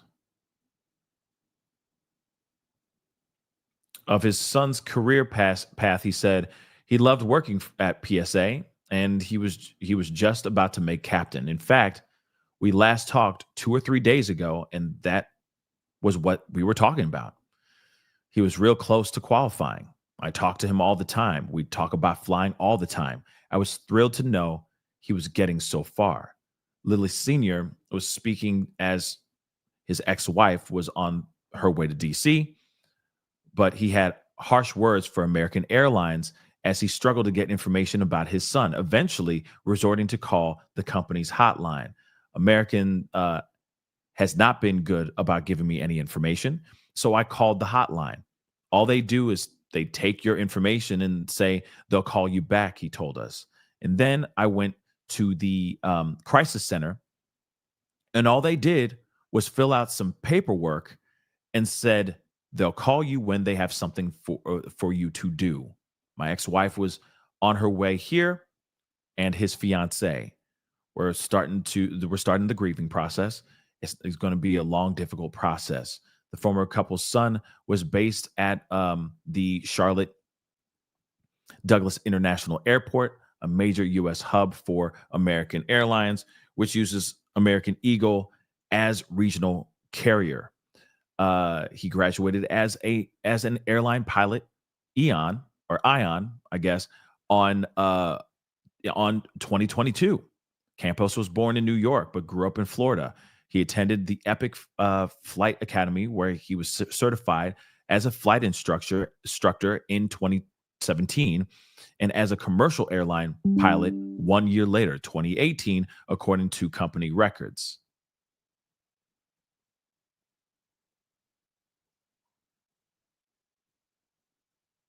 Some of the faces of the victims on the plane.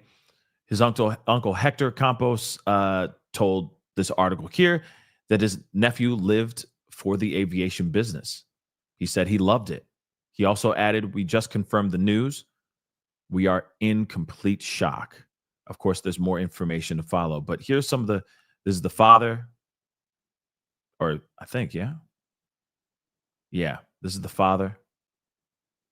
Because his son, they showed earlier, the son went on a plane earlier, like a few days earlier, got home a few days earlier than his figure skating instructor parents, which are these two.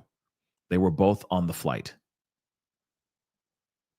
So you have Yevgenia Shishkova and Vadim Nomov. Hopefully I'm saying that right. But Yevgenia Shishkova and Vadim Naumov, they were both on that flight.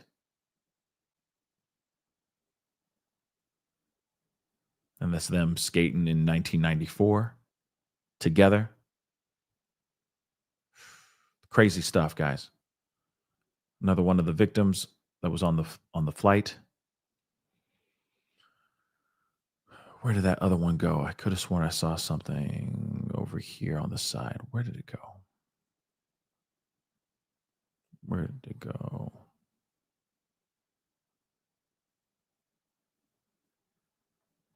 I thought I saw something on the side here, and I could be wrong.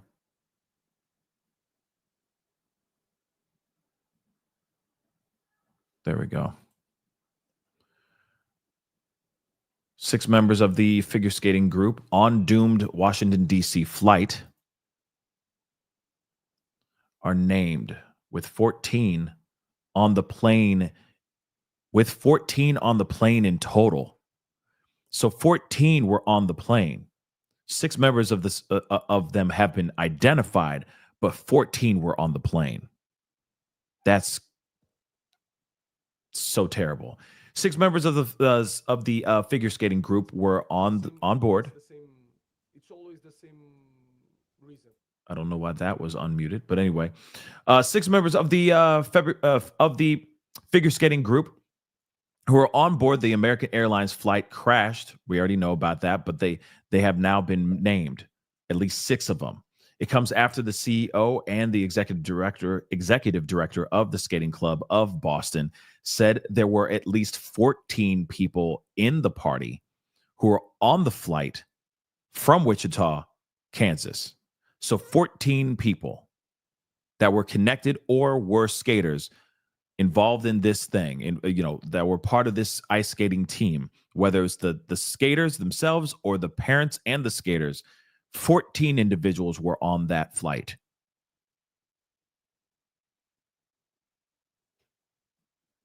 Everyone on board the jet carrying 60 people, 60 passengers, and 4 crew members from Wichita Airport in Kansas that collided with an Army helicopter is feared gone. So you have Doug Zegbe, hopefully I'm saying that right, the head of the skating club of Boston, okay, announced the names of 6 people associated with his club who were on board. So you have Jin Han, Spencer Lane, Christine Lane, Vadim Naumov, and Evgenia. I don't know what it's doing. Why is that doing that over and over again? And then, of course, Yevgenia Shishkova. Okay.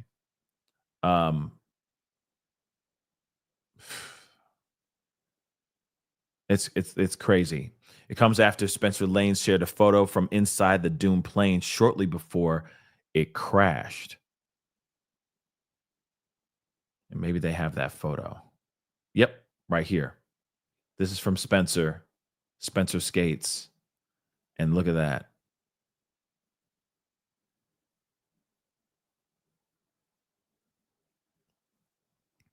That's terrifying stuff, guys. Of course, we saw that photo. Of course, this is the 2 instructors that were on the flight as well.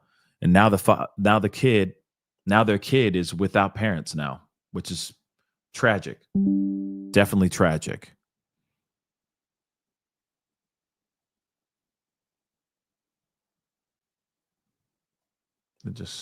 Sorry, I got a little stuck here. So the 26-year-old uploaded, 26-year-old uploaded the photo around 7 p.m. Eastern Standard Time Wednesday, which appeared to show the jet taxiing on the runway at Wichita Airport before it took off for its final flight. Again, I mean, guys, this is all just devastating because, of course, they're still trying to get down to the bottom of it. There's still a lot of people that have lost their lives. Of course, there's a lot that needs to be explained. There's a lot more. There's a lot more investigation that needs to happen as well. That's the other thing too. There's a lot more investigation that definitely needs to happen. Okay, just so you know. Okay.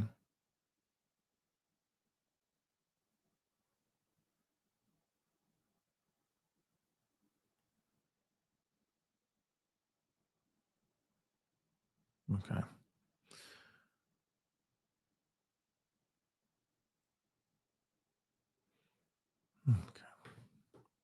So, again, very, very interesting and tragic situation. Of course, this is still ongoing. We're still trying to find out what's going on. I feel like I'm hoping, before I get to the super chat, I really hope that we find out why this happened. Of course, we're going to get more and more names that are going to be coming out. Those names are going to be coming out for sure. But I'm hoping that we get more insight on why this happened. Was this something that was absolutely 110% preventable? Was this something that was premeditated? Did somebody suffer a stroke in one of the aircrafts? I'm serious. Like, what actually happened here? From my understanding, that they do have, of course, the black boxes from both aircrafts.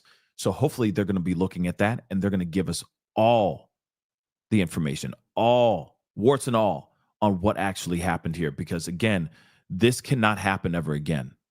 because there's a lot of people that these are the kind of things that scare the crap out of, I don't know about you, but that scares the crap out of me. Okay. And should scare the crap out of everybody else. It's like, are we safe in the skies? And not trying to fearmonger, but it's just something to think about. A Black Hawk helicopter in the same lane, same trajectory, same level as a plane that's about to land. That's just terrifying stuff. Grateful, thank you so much for the super chat. This is so awful. I sit here and imagine the families needing answers to this nonsense. I agree. And tears fill my eyes. We may never know the truth. I hope that that's not true. Grateful. I'm going to be real. I hope you're wrong. But there's a possibility that they might not give everything, all the information out either. But what we need more than anything in the world right now is full transparency. That's what we need. Full transparency more than ever right now. This is not the time to be not giving us the information that I think we all rightfully deserve. And here's the thing. Forget the public. That the families rightfully deserve. Families are going to want to know what the hell happened. Even the families of those soldiers as well. Let's not forget, there are 3 soldiers that lost their lives as well. They have to explain to the families how this even happened to those soldiers that were out, I guess, doing a routine training flight, serving our country. We need to know what's going on here. Full transparency. And if there's accountability that needs to be taken, that accountability is taken. Full stop. Anyway, guys, that is the show. I appreciate all y'all for being here. It really means a lot. Of course, if there's more information, we will be talking about it. There has been a lot of developing news on a lot of other topics. We will be talking about those here in the very near future. But please, guys, do me a favor before you head out, okay? First off, send a prayer out, send thoughtful, good vibrations, healing energy to the families and the victims of these aircrafts. It's terrible, and we are all grieving with them, okay? But before you go, guys, hit that like button down below, please. All right. Hit that reaction button as well if you can. That'll be greatly, greatly appreciated. Don't forget to hit that follow button if you're watching on those other platforms like Facebook, X/Twitter, Instagram, TikTok, Rumble. Show some love. Hit that follow button down below. All right. Don't forget to hit that subscribe button as well. That'll be amazing. Crush that subscribe button. All right. Please and thank you. Okay. And then, of course, hit that join button down below. Become a member. Check out my Patreon. Check out my locals. And, of course, do not forget to check out PascalMerch.com. Okay? Anyway, guys, it is time to get going. I appreciate all y'all for being here. Have a great rest of your afternoon. We'll be talking very soon. Much love to you guys. Be good to yourselves. Be good to one another. This is The Pascal Show. Bye.